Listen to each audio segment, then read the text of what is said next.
ಬೇಸಿಗೆಯಲ್ಲಿ ನಾವು ತಿನ್ನಲು ಆಯ್ಕೆ ಮಾಡುವ ಆಹಾರ ನಮ್ಮ ದೇಹವನ್ನ ತಂಪಾಗಿಡಬೇಕು. ಅದರಲ್ಲಿಯೂ ಬಿಸಿ ವಾತಾವರಣದಲ್ಲಿ ಆಹಾರಗಳಲ್ಲಿ ನೀರಿನ ಅಂಶ ಹೆಚ್ಚಾಗಿರಬೇಕು. ಇದರಿಂದ ದೇಹದ ತಾಪಮಾನವನ್ನ ಕಡಿಮೆ ಮಾಡಬಹುದು. ಅದೇ ಹಿನ್ನೆಲೆ ಈ ಬೇಸಿಗೆಗೆ ಇಂತಹ ಆಹಾರಗಳನ್ನ ತಪ್ಪದೇ ಸೇವಿಸಿ.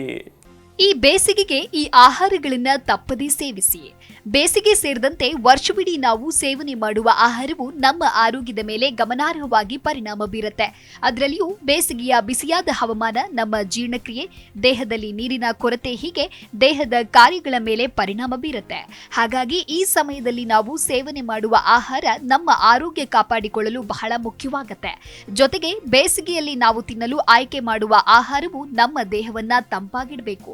ಆಗ ಮಾತ್ರ ನಮಗೆ ಬಿಸಿ ಅನುಭವ ಹೆಚ್ಚಾಗಿ ತಿಳಿಯುವುದಿಲ್ಲ. ಅದರಲ್ಲಿಯೂ ಬಿಸಿ ವಾತಾವರಣದಲ್ಲಿ ಆಹಾರಗಳಲ್ಲಿ ನೀರಿನ ಅಂಶ ಹೆಚ್ಚಾಗಿ ಇರಬೇಕು. ಇದರಿಂದ ದೇಹದ ತಾಪಮಾನವನ್ನ ಕಡಿಮೆ ಮಾಡಬಹುದು.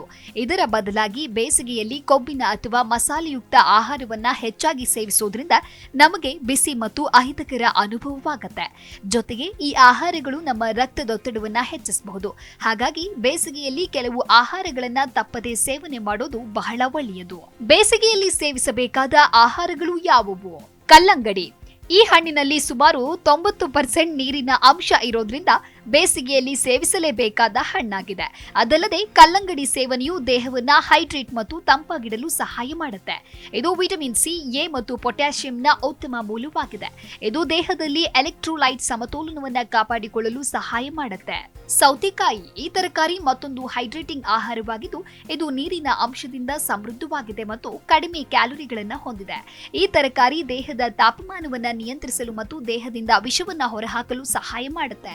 ಸೌತೆಕಾಯಿಗಳನ್ನ ಸಲಾಡ್ಗಳು, ಸ್ಮೂತಿಗಳು ಅಥವಾ ಸೈಡ್ ಡಿಶ್ ಆಗಿ ಸೇವಿಸಬಹುದು.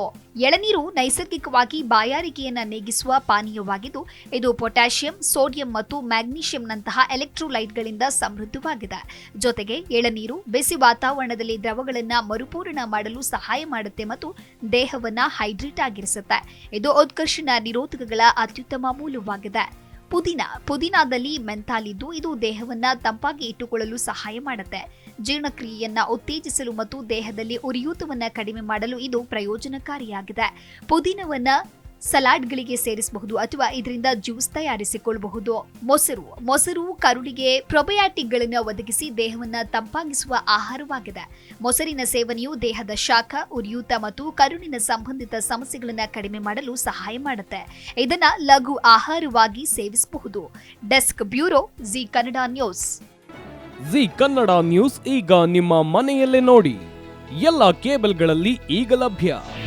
ನಿಮ್ಮ ನೆಚ್ಚಿನ ಜಿ ಕನ್ನಡ ನ್ಯೂಸ್ ಈಗ ಸನ್ ಡೈರೆಕ್ಟ್ ನಲ್ಲಿ number 292, Tata Play number 1664, Jio TV number 1334, NXT digital number 30, in cable number 30, city networks 51, U digital number 162, GTPL number 17, Rockline telecommunications number 42, Shri Basaveshwara cable number 168, rural cable network 60, Vinayaka digital 57, Abhishek cable 821, city channel 53, Siddeshwara cable network 57, ವಿ4 digital infotech 628, Surya digital networks 53, Gajanan digital number 836, Malnad infotech private limited number